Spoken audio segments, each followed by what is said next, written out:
Today we're talking about a flashlight I didn't expect to like at all, a couple of questionable knife choices, and a carry that even makes my pockets jealous. My name is Taylor Martin, and this is Deep Cuts episode 10, and let's do the damn thing.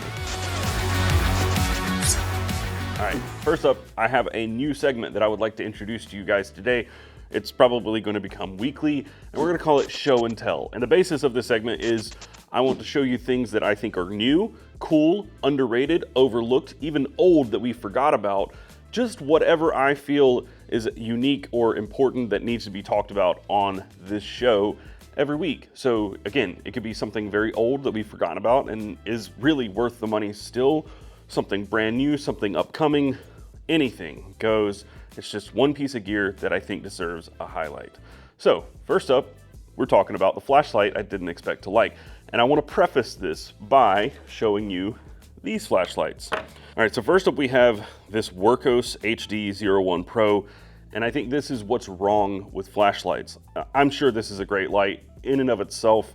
It's fine. It's very similar to like an arc feld. It's got UV, it has a laser pointer and all sorts of other things, a side light, so it's got even more functions than the arc feld Ultra or arc feld Pro. And I do like the arc feld, and this is why we're talking about this. So this has two buttons, and I really don't know. Okay, so this button is the laser pointer. This button is the flashlight, but then hold this button to get to a side light. But that's not right because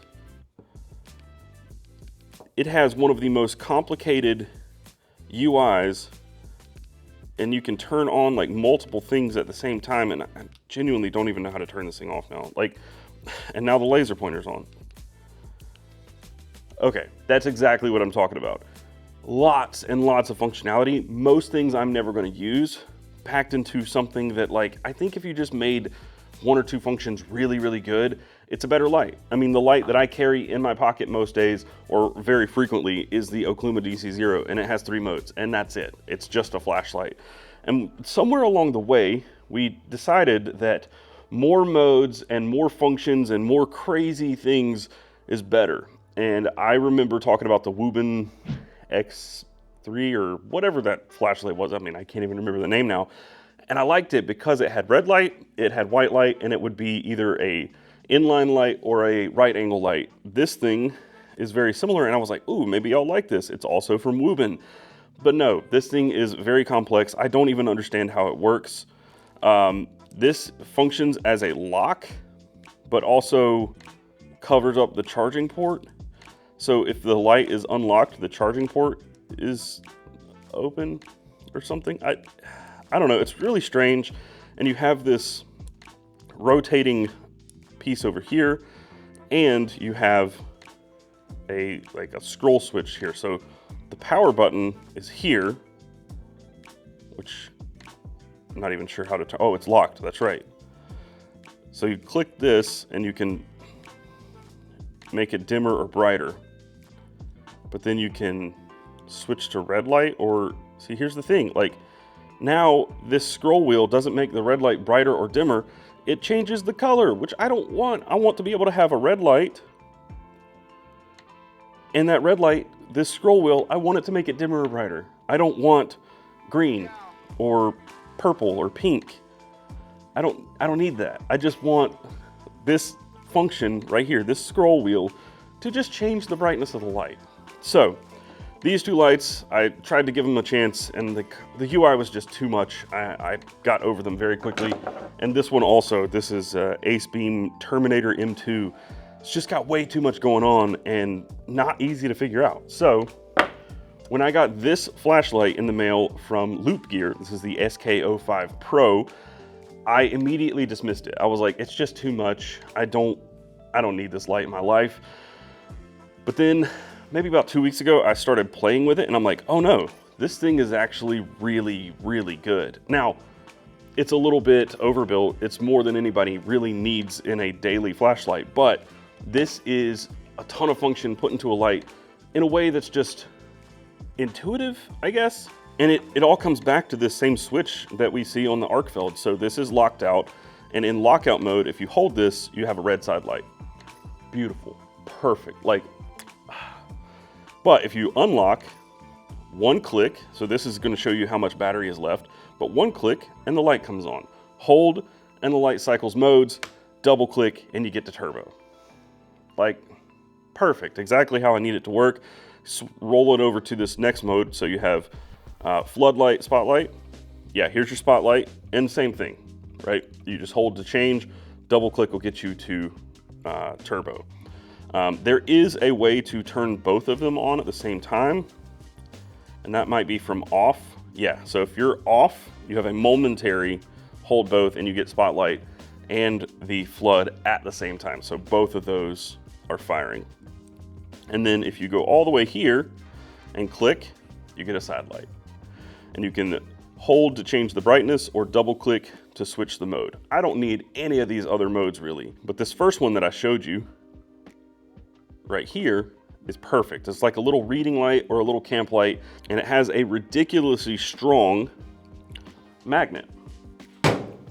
So even though this thing's kind of heavy, it can still hold itself up and you have yourself a nice little reading light. It's everything I need in a light. It is big. It's like too big for the pocket. Like you could carry this in the pocket, but this has become my backpack light. It's actually really good. And here's the last thing. It is USB-C recharging, but also if you unlock this little switch here, it's got replaceable batteries too. So it's, oh wait, there is one more thing though. I forgot, I almost forgot. Because this thing has an 8,000 milliamp hour battery, you have a charging indicator on the outside here. You can also plug this up and charge your phone right there. So it's a power bank and a flashlight. Honestly, this thing lives in my bag now. Perfect backpack or truck light. So good. And currently, I mean, I think by the time you see this, the sale is gonna be over, but currently it's $100 and I think max it's 150. So it's not a cheap light, but for all the functionality and how good it is, I'm not mad at 150 bucks. All right, so that is show and tell. If you have something that you think I should check out that should make it to show and tell, let me know in the comments down below. And if you are a brand with a new piece of gear or something you think I should check out, there is a PO box address in the description down below. Send something over, and if I like it, maybe it'll be in show and tell. All right, we have come to the point where we need to thank the people who make this channel possible, and that is you guys, obviously, so thank you, but also our channel sponsors. And first up, we have Worksharp. They make amazing knife sharpeners like this right here. This is one of my favorite things in the world. This is the guided field sharpener from Worksharp. I use one of these probably close to daily, honestly. They are so good and cheap, but they also have knives now. They have the RMX, which is a really awesome knife.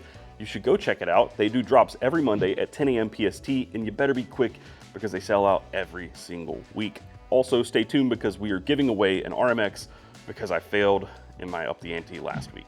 Also, Big Idea Design, we have been a huge fan of what they do since basically when this channel started. It may have been one of the reasons I started this channel.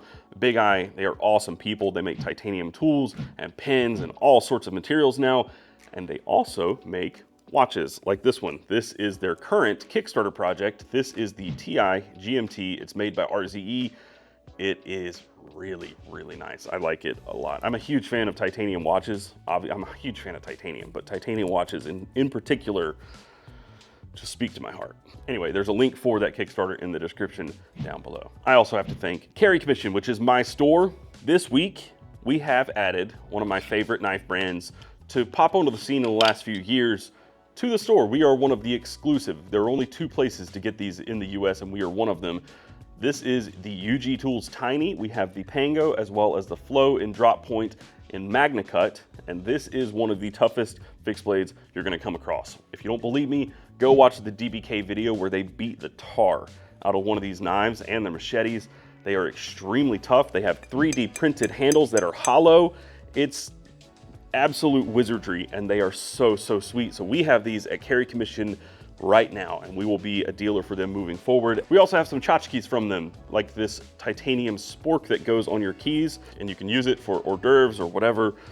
It's silly, I don't use it that often on my keys, but I have found several situations in the last year or so where I've been like, wow, that's actually super handy, and it's cool, and it gets people to ask questions. I like it. I think it's really neat. It is a 3D printed titanium fork, or spork. This has a little ice cream spoon on it.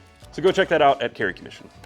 And finally, I want to thank Whatnot. It is a live streaming auction platform. Think of it as like TikTok Live meets eBay, We go live over there, sell off some stuff like Jack Wolf Factory Seconds, some Blim stuff from Carry Commission, all sorts of stuff. We get into shenanigans, but we also give away things like this. So by the time you're seeing this, we will have already given away this knife. I'm sorry, I always show you the stuff after it's over. I'm sorry, but I guess that means you should follow us in other places like Instagram. You should probably follow there so you know about these things before they happen. But we're giving away this mini Narrows over on Whatnot, and we've given away a lot of roughly $500 knives almost every single time we go live. So go find us on Whatnot. There's a QR code right here, and if you use that, you get $15 towards your first purchase. All right, last week we started another new segment called EDC Confessionals, and honestly, super awesome. Some of the confessions that you guys sent in were really, really awesome. And again, if you don't remember, what I said was I bought a Gerber and I liked it, and that's true. It was true, and some of these other confessions from you guys were awesome. So there is a Google form. There's a link in the description for that Google form. If you follow that link, you can also, just get something off your chest anonymously or otherwise, and we can read it here on the show if it's crazy or unhinged enough. So the first one is, I polished and anodized my Unums on scales. Even worse is that is my only lefty knife, and that is from Anonymous. The tragedy here is that's not like, I mean, sure, you got it off your chest, maybe you feel better. I don't think that's all that bad. I want to see it, honestly. I want to see what that polished and anodized lefty Unums on looks like. There is a way in that form to upload a photo, so he could have uploaded a photo, but he chose not to, and he wanted to remain anonymous. So I'm upset that we didn't get a photo of this Unums on, but I'm glad you could get that off your chest. The next one, this says, I always carry a bad knife. I live on a farm and my knives get beat up so bad, so fast. I think spending $100 on one is scary. From cutting twine multiple times a day to opening greasy cans and slicing through zip ties and tape, I feel like an expensive knife is too risky. However, your knife test videos showed me that maybe, just maybe, getting a better knife means it will last longer and cut better. As a 21-year-old college student, I just can't justify more than $15 to $20 for a knife. Right now, I'm carrying a knife I got for free at our local runnings. It would have cost about $6. I don't think that's anything to be upset about or have to confess over, which is why I'm reading this, because I think that is totally fine. Like, there's nothing wrong with $15 to $20 knives. Now, I think if you spend $50, you're getting a lot more value for that money, so it's worth an upgrade to get something that's got a better steel like 14C28N or Nitro V over these $15 to $20 knives are probably using like 7CR, 4CR, 5CR. Those steels are fine, but you have to touch them up much more frequently than you would something that is just a little bit better heat treat with better edge retention, more corrosion resistance, so you're getting a little more for your money, and you would be spending about the same amount over time. So if you have to buy another $20 knife every 2-3 months, a $50 knife, if you're beating on it, might last you 6 months, a year. It will last you longer because it's made slightly better with better materials and better tolerances, especially if you're comparing something like a $20 like gas station knife, or even some of the ones you see at box stores like those Gerbers and CRKTs. Like, some of them are great, some of them are fine. Some of the cheaper ones are just slapped together and sent on their way. Whereas if you're getting something like even this $50 Gerber that I got at Ace, or a $50 Civivi, or Petrified Fish, or Honey Badger, there's a bunch, so many knives in that $30 to $60 range, you're probably getting a much better knife that will last a little bit longer. Now, my suggestion, if you're really, really hammering on this thing, is try to find something that's got more of a metal handle over G10, because you're gonna have thin liners. I would suggest something that's like steel. It's gonna be a little heavier, but it will last longer. But the main focus there is getting a better blade steel. Now, expensive knives, over $100. I do think there's still a jump in quality, and it is still worth it to buy a much more expensive knife, something that in your case is 5 to 6 times more expensive. But there is definitely a point of diminishing returns that is somewhere around that $120, $150 point, that you're just not gonna get something better. Unless you're looking at like a lower end American-made knife. It's still gonna be very high quality, still be very nice. That's your perfect little middle ground. So we're talking like a Hogue Deca, or a Kershaw Bel Air, or some of the nicer Iridiums. So those are definitely worth it, and you'll feel how much longer those knives will last. You'll feel how much nicer that steel is, like a Magna Cut on a Bel Air, like this right here. This right here, this knife is, you can get them for like 130 bucks. I don't know if the 130 ones come with Magna Cut. Maybe, I don't recall at this point. Maybe they all do. But this knife for that money is hard to beat, and so is a Hogue Deca. So if you can get one like this, this is aluminum scales and a liner, whereas the Deca, I think you're looking at like some sort of composite handle. But that right there is probably going to be your best buy if you want to spend a little bit more money. Yes, it will sting a little bit, but the knife will last you longer.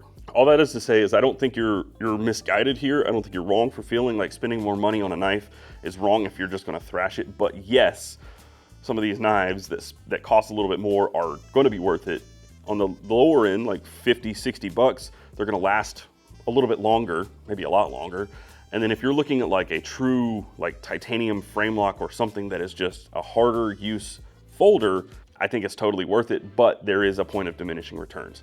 Now, all of that is to say, I think if you were working a farm, you should be getting a fixed blade. If you were hard using your knife at all, you should be looking at a fixed blade, maybe one you can keep in your pocket. I think it would be a valid upgrade, and you can get more knife for the money in the fixed blade realm. No moving parts, fewer things to go wrong, easier to clean. I think it's a no-brainer, especially for somebody who works on a farm. And this did come from Farm and Stuff. That was their username they submitted. All right, again, if you have something that you would like to confess to the show, there is a Google form link in the description down below. I look forward to hearing your confessionals. Thank you for coming to my public confessional booth. I wasn't going to do a community comment this week, but I saw this one roll in yesterday. This came on the $300 Ace EDC video we did. It came from John Frederico. He said, Taylor, which key organizer are you currently using? So I have kind of a mess here because of this thing. This makes it look messy, but it's my Diamondback cover. So I have a key for my Diamondback cover. I have a few things on my keys here, just some tools, but the organizer I use is from Urban Carvers. This is called the Keeper, and it holds 3 keys. There's also a 4-key and I believe a 5-key version. This is the titanium one in Topo that you can barely see the Topo anymore, but this was a Carry Commission exclusive. He has them on his website in various materials as well. So ours is titanium, so it's a little bit more expensive, I think like 60 or 70 bucks, but you can get them in different material for less money. This has been my favorite organizer ever because it's on a magnetic quick release that clips, or use a split ring to attach it to your key holder, whichever you choose. Keys come off, keys go back on, and it's a no-look situation. So if I put this on my belt loop, I'm back here, I can grab my keys, unlock the door, they go back on the belt. I never have to look. It's so worth it. So worth it. All right, now we are on to the community carry of the week, and this one comes from Ryan, or Fry Daddy Gear Reviews over on YouTube. Here on YouTube, I should say. First up, we have, this is a spicy carry. It made me stop. I was scrolling through all the submissions, and I stopped, and I was like, oh boy. And there were 2 things that jumped out at me. A polished zirconium DC0, which those are like 25, 3,000. They're very expensive flashlights, and they were very rare. But then also that Oris. There is a 2-tone Jubilee, like a beads of rice bracelet on this Oris, and I wanted to know what it was, so we'll find out. We have a Medford Slim MIDI in DLC with sculpted scales, tactile turn, side click short in Zirc, as well as an Okluma DC0 in polished Zirc, a P&W GTFO with Baker's Forge copper and Gomai front, and vintage Westinghouse micarta on the back. And then finally, the watch is an Oris Big Crown pointer date with 2-tone steel and yellow gold.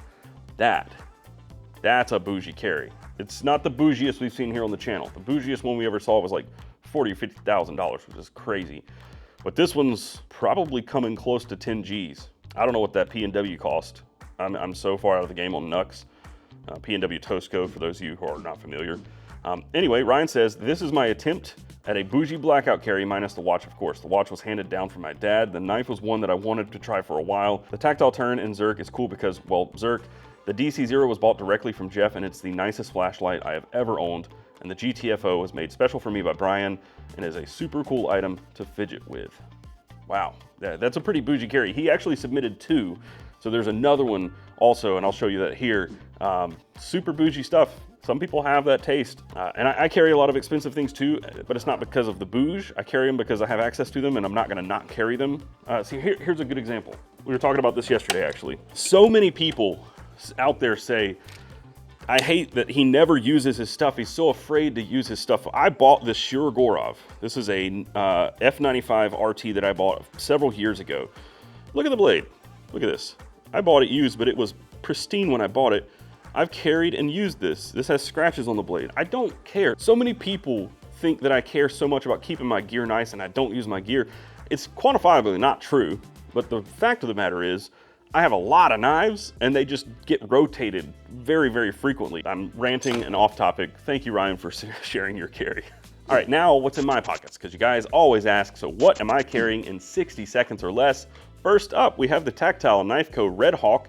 These were restocked this week and sold out. So if you missed it, sorry, but also they're heading to dealers, so you haven't missed all of your opportunity to get one. I also already showed you this, the DC0 in bronze, as well as switched up the pin. I'm carrying a tactile turn switch that I customized in a video here on the channel, as well as Leatherman Arc. I also showed you the watch already, which was the Big Eye GMT, the TI GMT, and my lighter, the Gaslight Industries Jerry Can lighter, which I don't know if that's the official name, but that's it. And you know, just because you asked, I switched back to my Android phone. I forgot how much I love this folding Pixel, the Pixel Fold. So good, but now I feel like it's time to upgrade to one of the newer ones. The Galaxy Fold 7 makes this thing look like just archaic at this point. I'm getting the tech bug again, and I don't like it.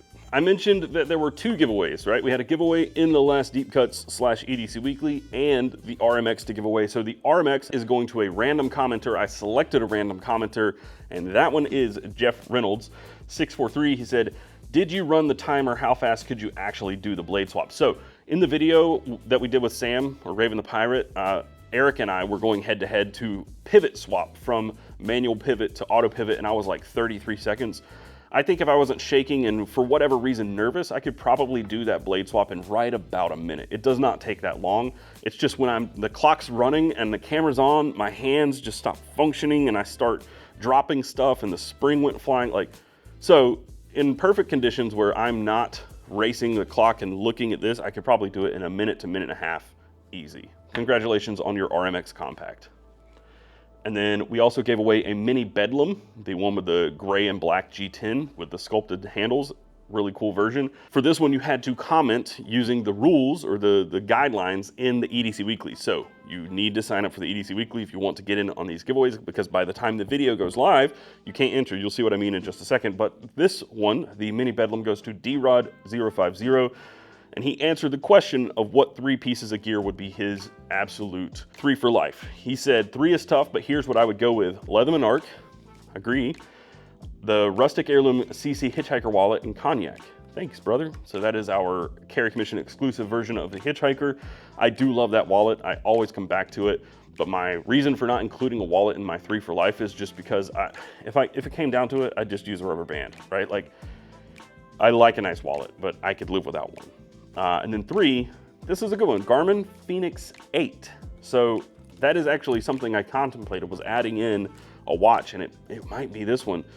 This is the Garmin Mark. I've worn the absolute piss out of this watch. It's beat up. I've been using it for years and years, but I don't wear it daily. I do wear a watch daily, but not the Garmin. The only problem I have with that, and this is your answer, and I'm not trying to critique it, the only problem I have with that is a smartwatch for life. Probably not gonna happen. That battery is gonna go eventually.